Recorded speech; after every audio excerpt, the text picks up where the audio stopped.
Okey, untuk soalan nombor 2, dia suruh plot graph dengan dengan fungsi yang telah diberikan pada x interval bermula pada negatif 10 sampai 10, dan dia suruh namakan x-axis tu sebagai x dan y-axis sebagai particular function. Maksudnya berdasarkan fungsi-fungsi yang dah diberikan. Dan lepas tu kita tengok soalan A. Dia cakap dia suruh plot quadratic function di mana graph cuts the x-axis pada negatif 1/5 dan 1/3. Okey, sekarang dia tak bagi function. So macam mana nak cari function dia? Mula kita buat macam ni. Okay, kita tengok soalan dia. Dia cakap graph ni cuts x-axis pada negatif 1/5 dan 1/3. So kita tahu yang quadratic function dia ada dua roots. Okey, dua roots dia negatif 1/5 dengan 1/3. So awak guna cara ni untuk dapatkan balik dia punya equation. So bila awak dapatkan balik equation dia, so just buat coding dalam MATLAB. Okey, macam mana nak buat? Mula saya ambil figure. Okey, yang ni letak. Tak letak tak apa. Suka hati awak. Figure. Lepas tu kita declare kita punya x kita, iaitu negatif 10 sampai 10. So saya guna linspace. Buka kurungan. Negatif 10 sampai 10. Semicolon. Lepas tu declare kita punya function. Function kita adalah 5 x tambah 1 darab dengan 3 x tolak 1, letak semicolon sebab kita nak declare kan. So kat bawah ni kita letak plot x dengan y. Lepas tu soalan cakap dia suruh namakan x-axis sebagai x dengan y-axis sebagai particular function. Okey, macam mana nak namakan dia? So kita kena guna x label. Letak buka kurungan. Lepas tu letak apostrophe. Lepas tu tulis type x untuk namakan x-axis sebagai x. Tutup apostrophe. Lepas tu tutup kurungan. Lepas tu kita nak namakan y label kita pula. Y label kita dia cakap suruh letak sebagai particular function. Maksud function yang kita dah dapat tadi. Function untuk soalan ni lah. So mula letak apostrophe ni. Lepas tu ambil function. Just copy je. Lepas tu paste. Tutup apostrophe. Tutup kurungan. Okay, dah siap ni awak run. So dia keluar. Okay, ni awak boleh tengok yang ni adalah bentuk quadratic function. Dan ni adalah dia punya x ni adalah x-axis. So dia dah keluarkan nama x-axis tu. Dan kat tepi ni adalah y-axis. So dia dah keluarkan function untuk x-axis. Untuk y-axis. Untuk y-axis.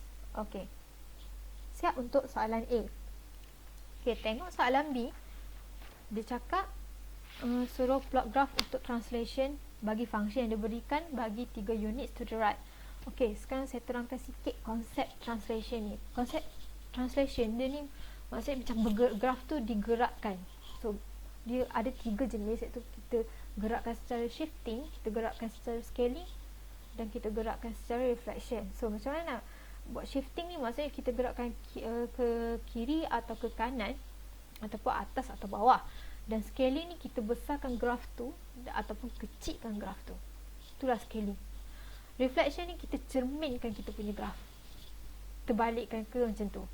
Okey, sekarang ni saya nak terangkan sikit konsep shifting of the graph. Okey, kita ada satu graph. Okey, kalau soalan dia suruh buat pergerakan secara horizontal. So macam bila dia suruh buat pergerakan secara horizontal, maksudnya awak punya graph kena act secara inversely. Maksudnya gerak secara berlawanan daripada soalan dia. Okey, contoh dia cakap gerakkan n units to the left. Gerakkan graph tu n units to the left. Maksudnya awak kena bergerak secara berlawanan kan. So awak kena gerakkan kepada kanan graf tu. So dalam function ni awak kena tambahlah berapa unit yang dia nak. Kalau dia suruh pergi ke kiri. Dan kalau dia suruh soalan dia suruh bergerak ke kanan, maksudnya awak kena bergerak secara berlawanan. So awak kena gerak ke kiri. So bila gerak ke kiri, maksudnya y function ni dalam function ni kita kena tolak dengan n units pada x-axis tu.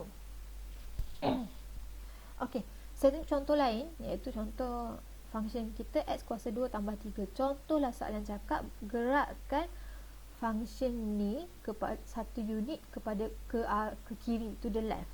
So dalam function awak ni awak kena tambah dengan 1 pada x, value of x. Kalau soalan cakap suruh bergerak kepada to the right, awak kena tolak dengan 1 pada value x ni.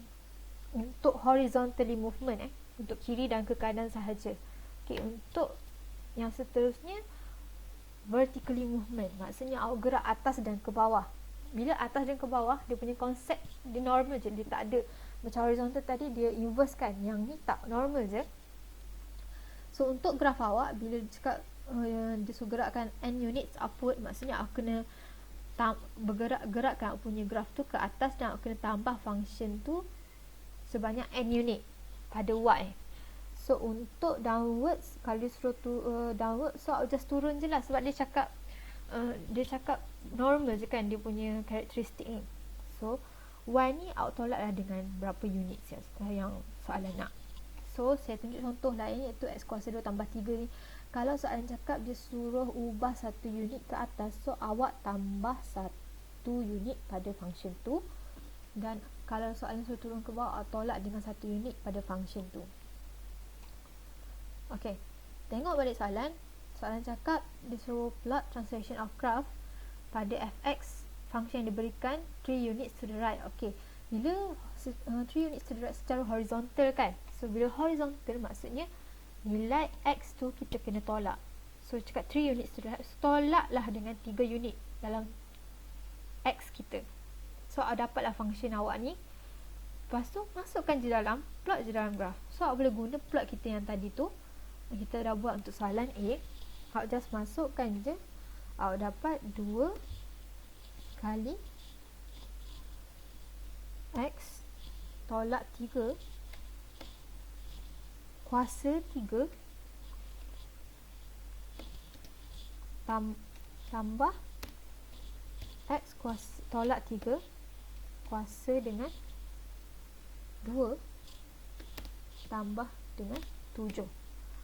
So awak dah siap equation ni, awak just copy, so ganti ke dalam title untuk label y ni, tu x-axis kita. So awak run, so awak dapatlah macam ni. Ni awak punya graf, dan ni adalah x-axis dia, ni adalah function untuk nama untuk y-axis kita, dia bagi tahu function tu. Okay, faham Kalau tak faham nanti boleh tanya lagi. Okay, kita buat pula soalan yang seterusnya, iaitu translation gx ni by 4 unit upward.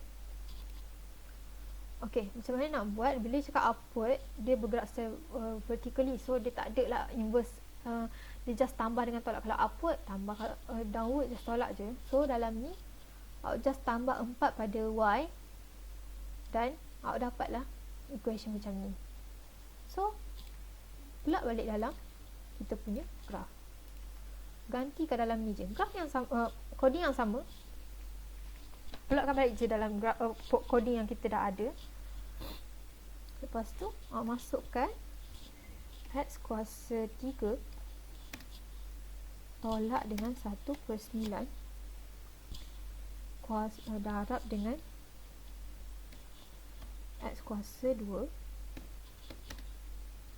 tambah dengan 3/11 darab dengan x tambah dengan 2. Okay, ini equation yang awak dapat. Okay, lepas tu awak tukarkan nama function pada label y tu, masukkan kat sini. Lepas tu awak run, so awak dapatlah awak punya jawapan ni untuk C. So ni adalah x, ni adalah y axis punya function, nama. Okay, so awak dapat macam ni. Okay, tu je untuk soalan nombor 2.